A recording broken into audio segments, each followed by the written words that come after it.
Hi guys, how we doing? Welcome back to the Three Hammers podcast. This is part 2 of the 2-part show. Me and Luke are joined by ex-West Ham United employee.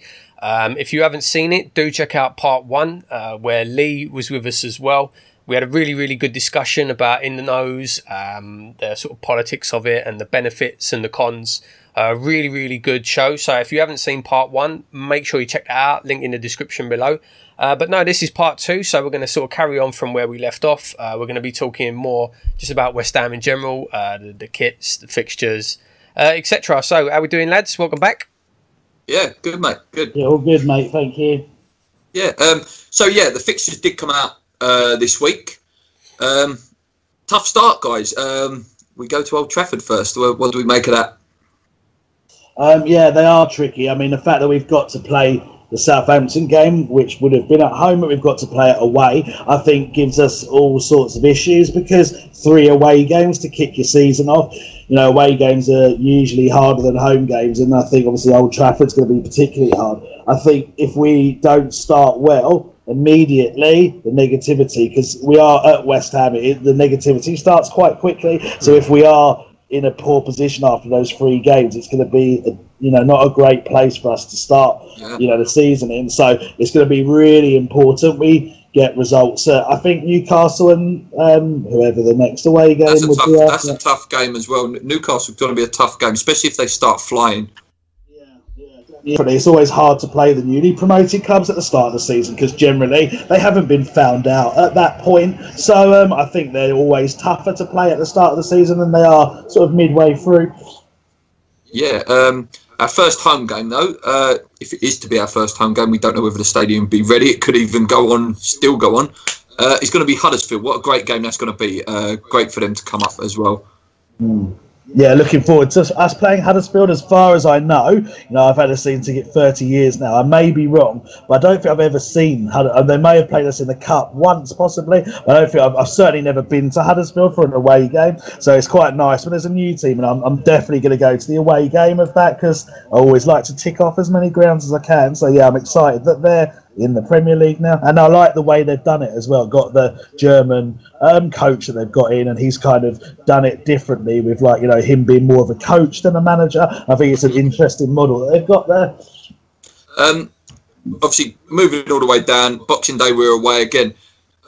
Is there any truth in the rumours that we will never see a Boxing Day game again at the London Stadium? Yeah, that's a good question. Right, we've got a gentleman's agreement with Westfield, because obviously on Boxing Day it's their biggest day. It's when they're going to have their sales and millions of people there.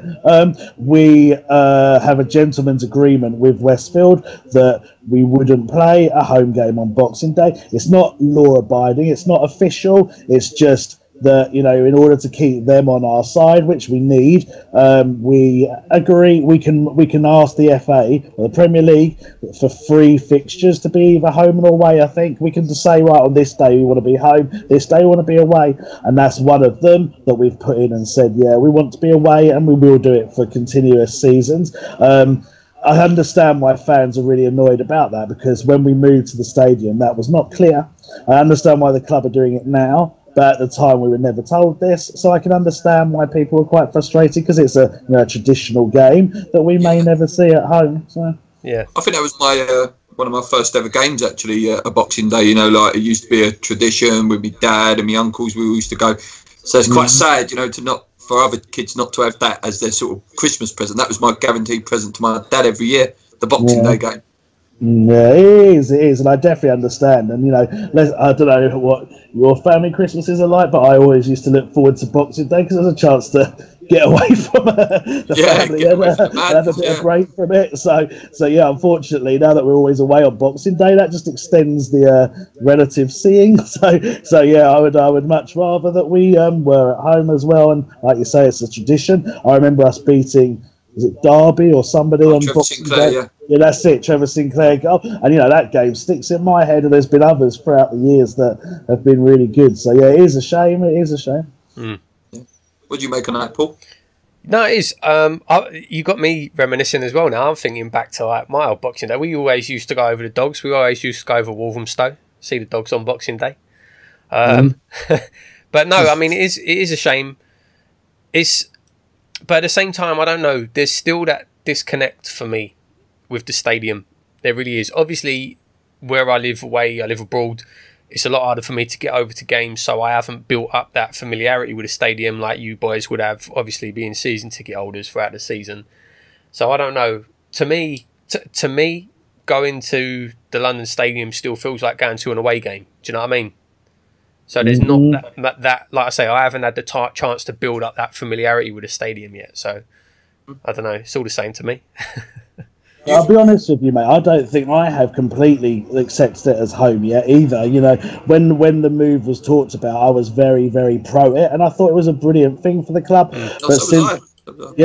And since we've been there, it just still doesn't quite feel like home. I miss my old seat at Upton Park. My seat at Upton Park was perfect in my eyes. My seat at the Olympic Stadium isn't, and so I miss that. I'm in the East Stand at the Olympic Stadium, as I was at Upton Park, but the East Stand at the Olympic Stadium is just so big, and there's just so many people, whereas I loved the East Stand at Upton Park because you just felt like you're part of a small community. Just smells, everything. Yeah, it was like a family feel.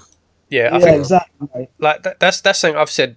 That's something that I miss the most about over the Upton Park and the bowling is coming out, especially of a night game. Coming out and just walking down onto the Barking Road and just walking home along the Barking Road with just that sea of people.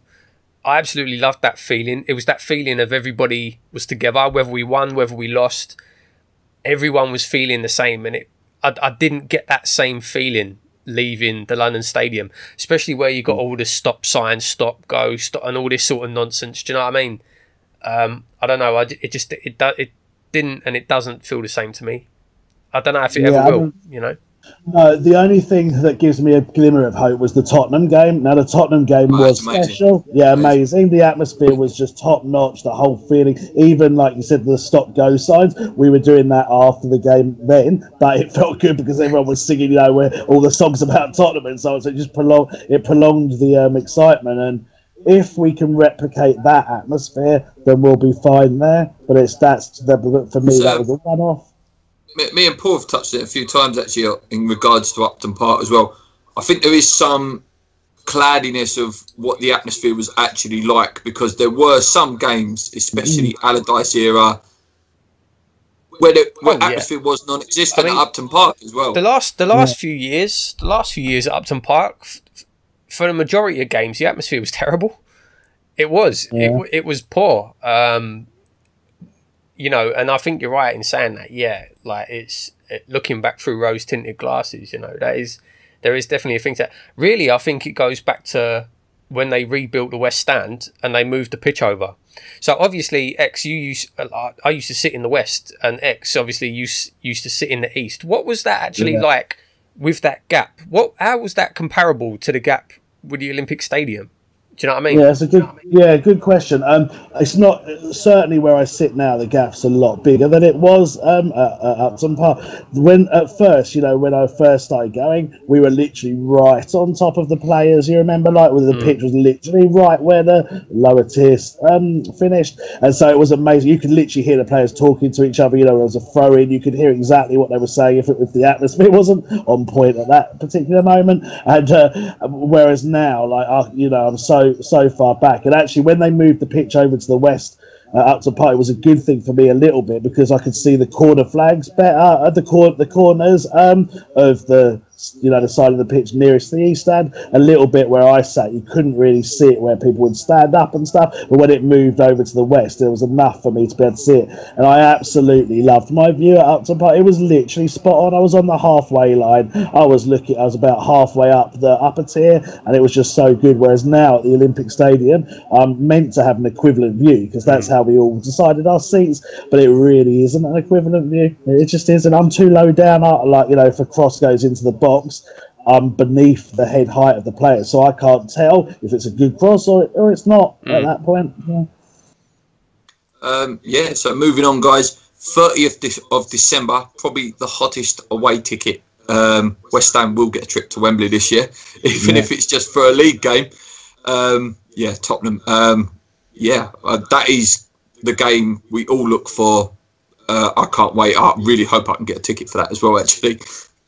Yeah, no, I'll definitely be going to that one. I think I've already written down the away games. I'm definitely going to. Huddersfield's one, Tottenham is another, because of the fact, it's at Wembley, and I just think it's West Ham fans don't get many opportunities to see their club play at Wembley. In fact, I've seen us play once, haven't I? The playoff final. That was it. That's the only time I have in my 30 years of going. So, so I'm not going to miss that opportunity. I don't like talking about Tottenham much on this channel, but really, you talk about them all the time, mate. But, what do you make of them being at Wembley? Do you think they could have a similar sort of detrimental season as we've had, or do you think their squad's strong enough to maybe overcome it as ours wasn't? But I think they're going to struggle. I really do. I do. I think we saw it a bit last season, because they were playing their European games at Wembley, Champions League, yeah, and they struggled then, and. I 100% think it's going to affect them. Definitely, yeah. That's exactly what I was going to say. That they struggled in the Champions League there, and I think it will be difficult for them. I totally agree with what you just said. You've got to think every team's going to go there, and it's FA Cup final mode. Yeah. West Ham fans are going to take over Wembley way when that match happens. Yeah, definitely, and I think like you said, everyone's going to want to go to that away game. So whoever turns up there is going to see their chance of Wembley, their chance to win at Wembley. So it's going to make every game against Tottenham, even though it's massive for West Ham anyway, but it's going to make for every other club that game that little bit more special. So I would like to think, and I pray that they are going to struggle there next year. Yeah. Just moving on very quickly for the fixtures, because there was a month that I looked at and it was like, West Ham are not going to win a game that month. Can't remember what month it was. April. April. Chelsea, Stoke, Arsenal, Man City, then followed on Leicester, Everton to finish us off. That's a tough way to end. I hope we're not in trouble in them last couple of months. Yeah, that is a tough run. Chelsea away, Arsenal away. That's a tasty one, isn't it? Tasty running. Yeah. Yeah, we've got to be safe, as you said. We've got to be safe going into that month. I'd like to think that we would be, because if we're facing another season where we're not safe or doing well at that point, then that would be disappointing. But you're right, we've got to be in a good position going into that month. How do you think we'll do, X? I mean, obviously, Bilic is staying on for another season. Mm-hmm. Personally, I think it's wrong that if they're keeping him on, they should have extended his contract. I think it's a disaster letting any manager go into a season in the last year of his contract. I said a lot towards the end of last season, particularly. I couldn't see how anything's going to be different. I couldn't see how things were going to change coming into this season. Personally, I mean, I'm forever an optimist, so now the season's over, I'm starting to think, brilliant, we'll be in Europe again next season. But realistically, I think we could well struggle next season. What's your take on it? How do you think we'll do? Obviously, it does depend on the players we bring in. But how do you think we'll do next season? Well, yeah, that's exactly what I was going to say. It depends on the players we're going to bring in, because we so badly need forwards. We cannot go into the season with, Carroll, Sacco, Valencia, technically at this point, and Ayew. We have to have a prolific goal scorer signed. That's so important. So that, to me, is a big factor in how well we'll do. I'd like to think, because it'll be our second season in the stadium, we won't have the problems we have with Payet and things like that. That we will be in a better position. So with that in mind, I'd like to think we'll finish in the top half this year and maybe have a cup run as well. I think it's interesting. Absolutely, 100% agree. We need a goal scorer. We need a top striker. We have done for, the last couple of years, really. But I think our problems mainly, and it's weird to think, because I think our problems mainly are in defence. And I don't think it's the players. I think we've got good defenders. We've got very good defenders, actually. I don't know whether it's the setup, whether it's the training. But again, when you look back at last season and we were conceding, on average, 2 goals a game, that's giving yourself too much to do. When you're conceding 2 goals a game, you need to score 2 goals just to draw, just to get a point. That's giving you too much to do. And it's things like that. Obviously, I don't know whether... And it's quite weird me asking this question, because obviously you've got more information than most of us in the know about it. But do you think that's down to possibly the back room? Is it the training? Is it the coaches? Does something need shaking up there? I think that's a good question. I think there does need to be something done in their coaching, because people assume that Julian Dix is in charge of the defensive side. He isn't. He's not involved with that at all. You'd assume that Bilic would be in charge of that, again being an ex-defender, but he isn't. So I think definitely there's something on the coaching side. And also, I think the fact is, the defence has been really inconsistent in terms of its injuries. You've had Reed, you've had Ogbonna, you've had Byram out, you've had Cresswell out, you've had all of them at various points having injuries, so they've never been able to have a settled back four. If you can get a back four out of Zabaleta, who I think is a brilliant signing, not just because I think he's a good player, but I also think he's a leader that will shape that defence. If you can get Zabaleta, Ogbonna, Reed, and at this point I'll say Cresswell, but Mazaraku has a strong claim as well. You can have that four as a defence. In my opinion, if they're all fit, that is a strong back line, and I think we will hopefully see that next year. Do you think we'll play four at the back next year?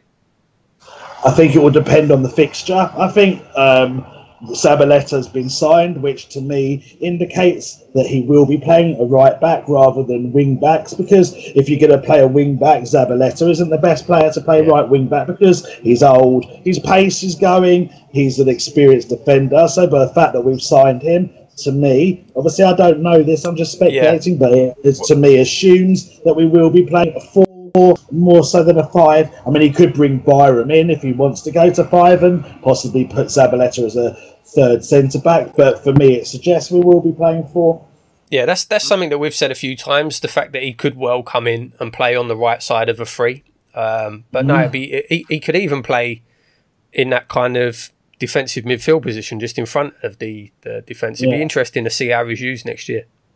Yeah, I mean, I personally think he's a great signing. People have really given a lot of stick because of his age, but what we have to look at is we've lacked leaders last year massively. I think that was a big problem for us. He's a leader. He's got an abundance of experience. He was playing for arguably one of the best teams in the league, not last year, but certainly over his time there in recent history, and he was getting in their team. And yes, he's a little bit older, but we're a little bit, I hate to say it, but we're a little bit of a step down from Man City.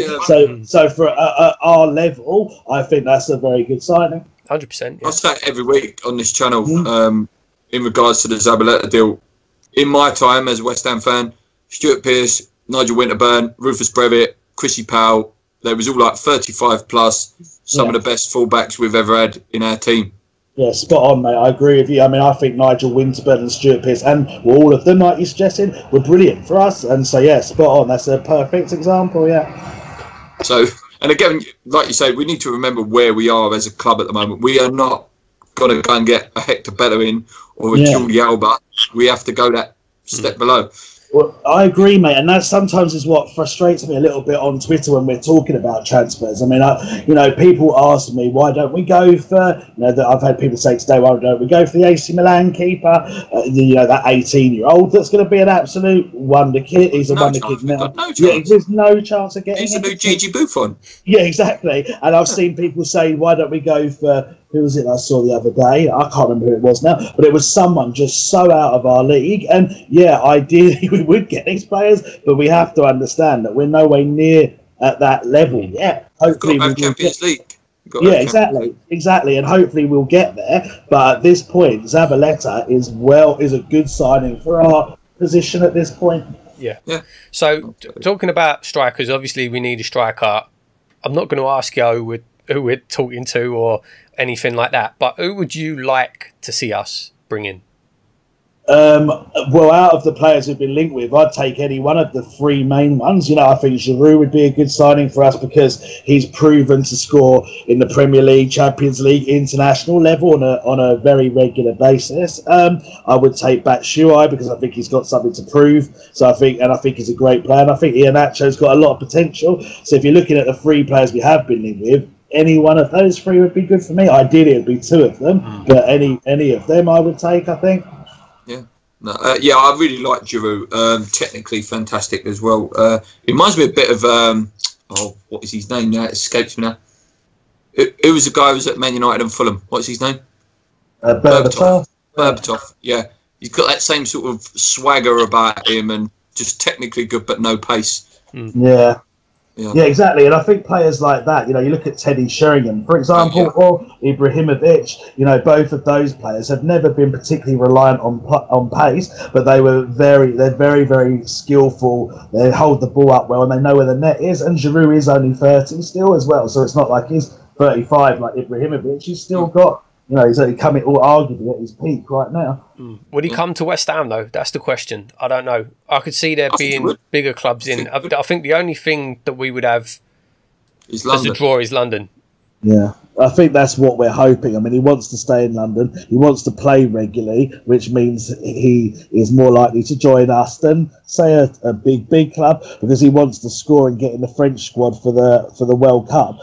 So I think we've got a chance. But like you say, if we pull that off, it is a very good signing for us. And going on how last summer went, I never like to say for certain we're going to pull off these signings. Yeah. No, I've said to Paul on this channel all the time, obviously signing a striker is the key. But I think for me personally, I think what would be the most astute piece of business we can do is keep Lanzini and Antonio. Yeah. I think I've said it on the channel. I'd like to know your opinion. I said if we keep Lanzini in 5 years' time, you will know that we've built our squad quite well. I agree with you 100%, mate. I think you're spot on. I think he's going to be the best player we've had for a number of years. I mean, I think he's the perfect replacement for Payet. I think he's only 23, 24, is he? So he's only going to get better. He's just got into the Argentina squad as well, which will improve his experience. He'll be playing with the likes of Messi, so he can only learn from that. And I just think I agree 100%. I think he's just going to get better and better. And the same for Antonio. This is a player that's gone from non-league football to being an England international within 3-4 years. So if you think of that, of his rate of progression, and again he's 25, 26, is he? So again he's only going to get better too. So I 100% agree with you, mate. I think keeping hold of those two is essential for us to progress. Yeah. Last question on this sort of area for the team next year. Obviously people know my opinions on Mark Noble if they've watched the channel. What are your views on where Mark Noble goes as a player going forward now over the next sort of 2 years? For me now, I think he needs to accept that he's possibly going to be a rotational player, but I don't think it will happen. But I think that's where we should go with him. What's your opinions on Mark? I agree. I think he should be a rotational player. I think he's perfect for certain games and not so good for others.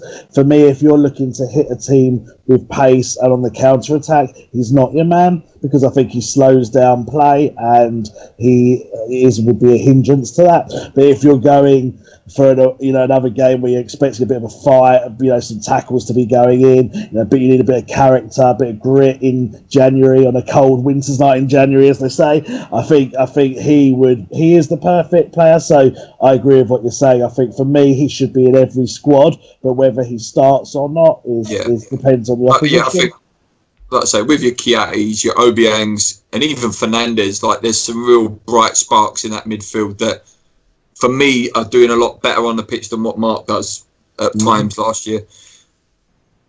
Yeah, I agree, and I think I totally do. I think Kiate's are very good. I think Obiang is superb. Like you said, I think Fernandez has potential to be an extremely good player as well. And we just have to accept that Noble isn't perhaps to that standard. But what Noble does have, and which we all love, is the heart, the passion, and the commitment to West Ham. And sometimes that's going to be more valuable to us in certain matches than the likes of Fernandez, who won't have that connection with the club like Noble does. So I think it really does depend on the opposition, the time of year. Towards the end of the season, our form picked up massively, and I would put that largely down to James Collins coming in. And the reason it was down to him was because he came in with desire, passion, and heart, and a fight for this club, and it rubbed off on the other players, and our performances picked up. So sometimes the psychological and the character can't be underestimated when you look at the strength of a player.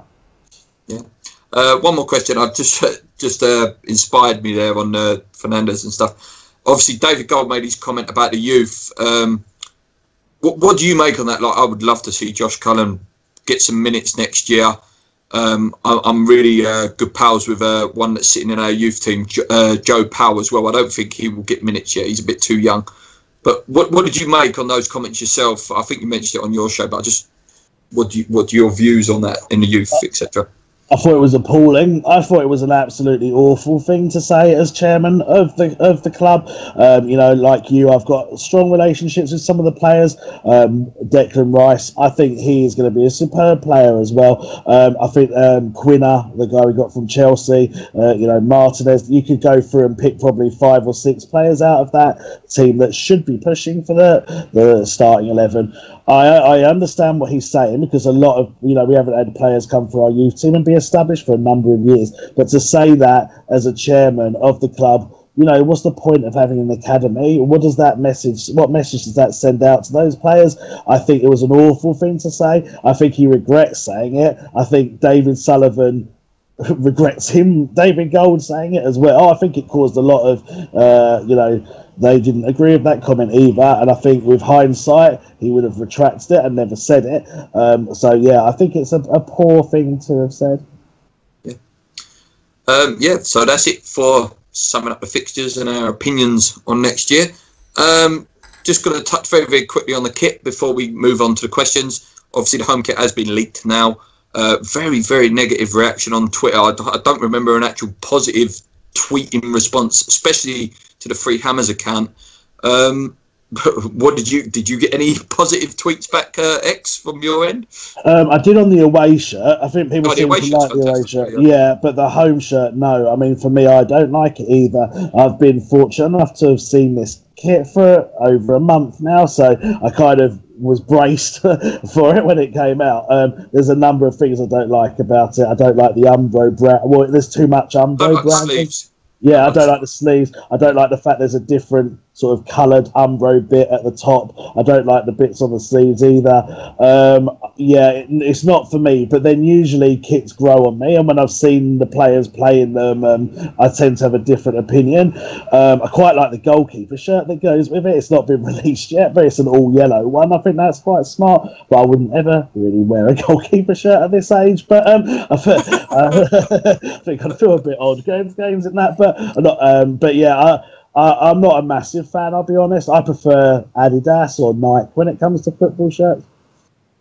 What is just a sort of personal question? What was your favourite kit through your lifetime as a fan? That's a good question. Usually it's kits that I associate with success, if that makes sense. So you know, I like the away one we had that was white with like kind of purple on the sleeves, and it was like sort of 1999 era. I'm looking at like kind of Di Canio and One Shot possibly players like that. That white feet, it was the feeler shirt. It was the claret and navy, beautiful shirt. With the claret circles underneath there. Yeah. That one. I like the one in, what was it, when it was our centenary, and it had those like bubbles with 100 written in. Yeah, again, because that reminds me of Hartson and Kitson and players like that. So I kind of tend to associate kits with like liking them to successful time. So if we have a good season this year, who knows? I might love the home kit. That centenary kit, brilliant. I love the bubbles on it. Again, the bubbles and that, but the collar, do you remember the collar on it? It was terrible. Huge, wasn't it? Yeah. It was a big floppy sort of collar. Was it the year after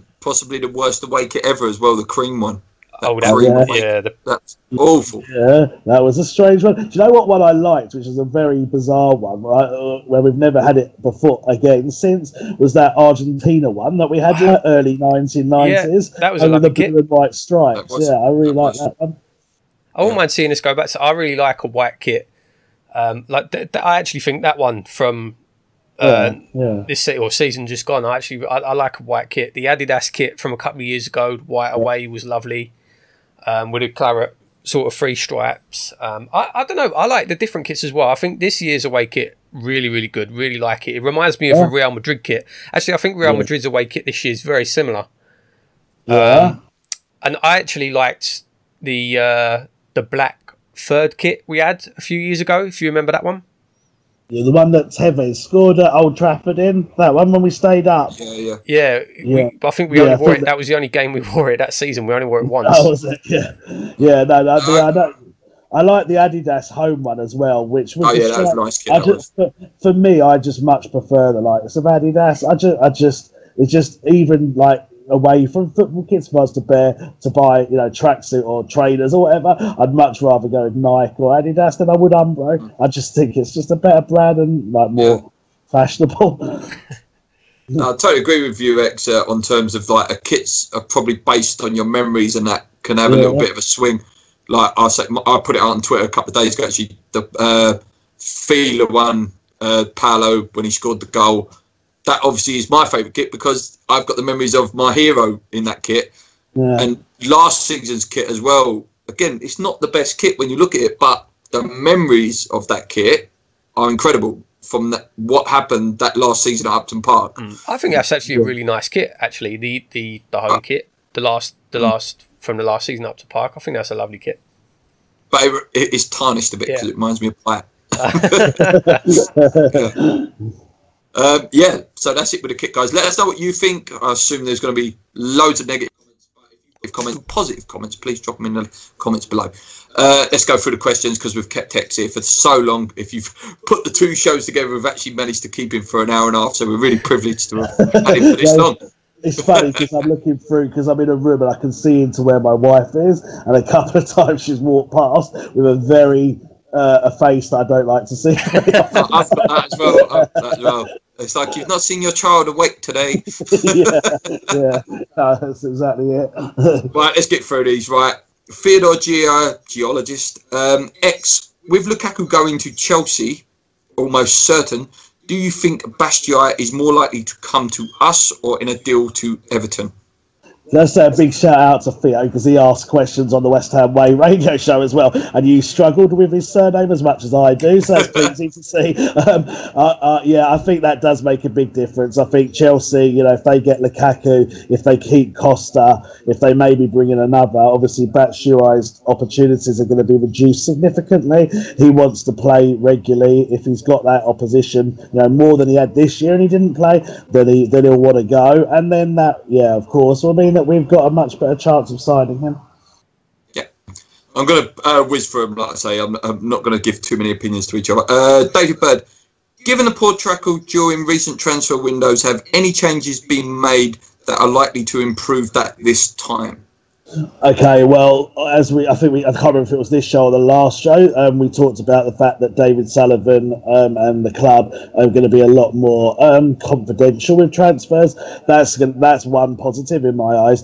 That's why you've heard nothing about transfers from them, and they're just not talking about them, which makes my job harder because they don't tell me as much now.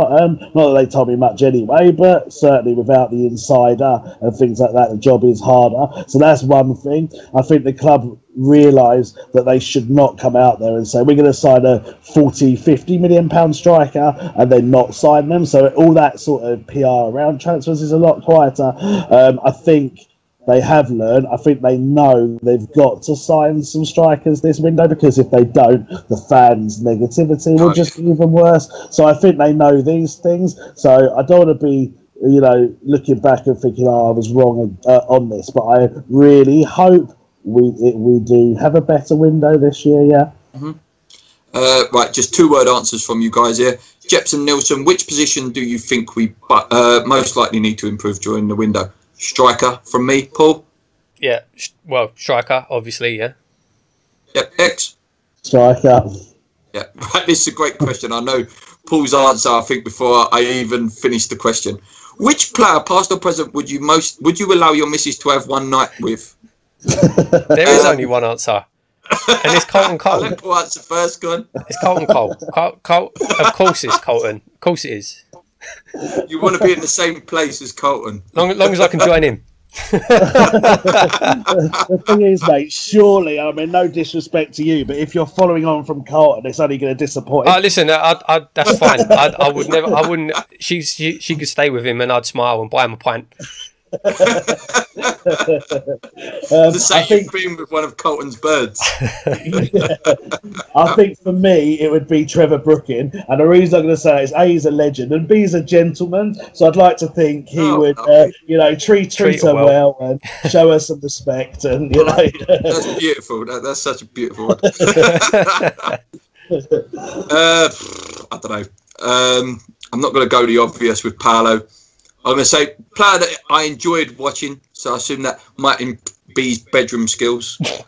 We'll say Tricky Trevor Sinclair, because I absolutely love the man. Fantastic player as well. Do you know one player that we've actually... Well, what about Shaka, if we're going to say so?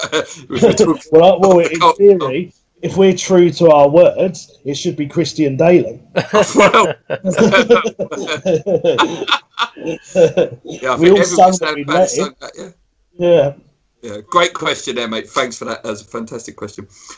Ian, what is going on with Stephen Hendry and Donald Henry? Well, I got asked the exact same question on the show yesterday, so I think he's obviously quite keen to know about those two. I think Stephen Hendry was on loan at Blackburn. It didn't work out there. I think it was Blackburn. He didn't play very well, didn't get the best reviews. So the fact that he's got Cresswell and Mazaraca ahead of him in the pecking order for left back, I would think would suggest that his future's probably elsewhere. Problem with Henry is that he's injury prone. He's been injured most of the time he's been here. So again, I think because of that and the fact we've got Burke and Oxford and Rice and stuff, I think his days are numbered as well. I think he can retire happy though, 7-time world snooker champion. So. Victor Selby, which youth players are staying? I think we sort of know. It looks like Oxford. What is with that Oxford? Is there any sort of meat in that with the Borussia Mönchengladbach loan? I think he is going to go on loan this year. Apparently, Borussia Mönchengladbach, which is a hard name to say, wanted him for 2 years, but we only wanted a 1 year loan deal. So I'm not sure if that's going ahead now. I think he will go on loan because he disappointed, went on loan at Reading, so he's got to prove his worth now on another loan deal. Whether that will be to a German side, I don't know, but I think he will go. Yeah. I think he needs it as well. It done wonders for Tompkins a few years ago when he went to Derby. I think Tompkins went, did he? I think they need that, especially as a defender. You need toughening up. You need to be bullied before you're ready, I think. I think the biggest thing is if we're going to send players on loan, and this seemed to happen to a couple of our players, Oxford included, you need to make sure you're going to send them to a club where they're going to play. Yeah. I think we had that was a problem last season. We had too many players out on loan that weren't really playing. They weren't getting the game time they needed. Yeah. I think Reece Burke has stepped ahead of him now as well in terms of where they're ready in development. Yeah, spot on. I totally agree with you. The loan spell has got to be where you play. Otherwise, there's no point. They might as well develop at West Ham because, in theory, our academy and our training facilities should be better than a Championship club. So if they're just going to be going to those on a daily basis and not playing, well, they might as well do it with us. So, yeah, I totally agree. We've got to be certain that they're actually going to play when they go on loan. SB, when does the contract end with Umbro? I don't know. Maybe X knows. I wouldn't like to say for certain, but I would speculate, considering we've had 2 years, they're usually 3 or 4 year deals. You can probably look it up on Google. I'm probably saying the wrong thing, but I would say 1 or 2 years left. Ian, to your knowledge, X, are we in any talks with a player called Jurgen Damm, second fastest footballer in the world? Do we remember Stan Lazaridis? I don't know why at the end, but yeah, Stan Lazaridis, what a player. Yeah, I definitely remember Stan Lazaridis. He gave me some great memories. That goal against, was it Newcastle at St James's? Yeah, so yeah, definitely remember him. I think we have looked at him because we are looking at a tricky, pacey winger. I think the top of the list is Traore at Middlesbrough that fits that bill. So, well, I think there's Cafu as well at Ludengretz or something. He might play for them. I can't remember, but I think we've definitely got a tricky, pacey winger on the list of required players. And at the moment, I'd say that Traore is the top one of that list. That's interesting. The guy who seems to have been mentioned the most, and now his name completely escapes me. We've been looking at him, and Arsenal's been looking at him. Henry on Rikuru. That's the one, yeah. Yeah. Sorry, go on, mate. I was going to say, he's more of a kind of a forward than a winger, but I think he can play both positions, to be honest. But there's been work permit problems with him, and he was close to signing. He was meant to be coming in on Tuesday to advance the talks, but there's real issues over his work permit because he's only played for Nigeria once. So there's a lot of difficulties around that. So whether we'll actually get that over the line, I'm not sure. From what I've read, about this, and this is only from what I've read, for him to qualify for a work permit, because obviously he hasn't played enough international games, we have to pay him enough money for him to be considered an elite talent, and then he will get a work permit automatically. If that's the case, would the club not have known that before going into talks? So they should have known how much they would have had to offer him to get that done and get that deal over the line before even going into talks. Yeah, I totally agree with you there. This transfer does completely confuse me, because you're right. They should have known that going into talks.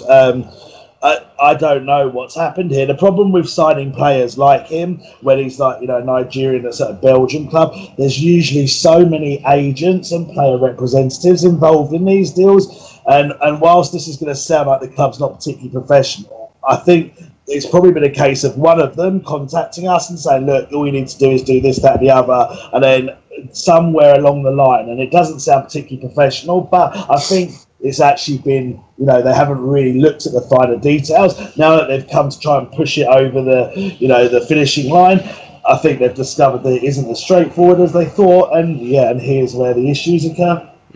Yeah. Next question. Again, just going to go one word answer. SB, if you had to pick one of the people we are linked with, who would you buy? Who would be your top priority if you had to only pick one? For me, Iheanacho. Yeah, I'd agree. Iheanacho, same for me.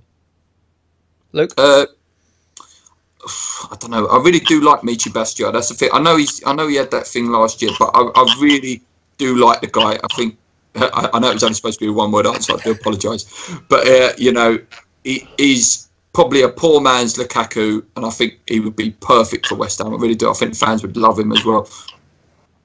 Yeah, I think it'd be a great signing. To be fair, like I said earlier in the show, I'd take Iheanacho, Batshuayi or Giroud, but out of those three, I think I'm going with him because he's younger, and for me, that means he's got more, hopefully he'd be here for a longer number of years, and he's got more room to improve as well. Yeah, I agree, yeah. That is it for all the questions this week. Thank you very, very much for bringing them in. I'm sure you all thank X for answering them so honestly, with all the knowledge that he can give us. Again, X, big thank you for coming on the show, mate. Really, really appreciate it. And I'm sure it won't be the last time we have you on the show. I hope you can come on again at some point in the future.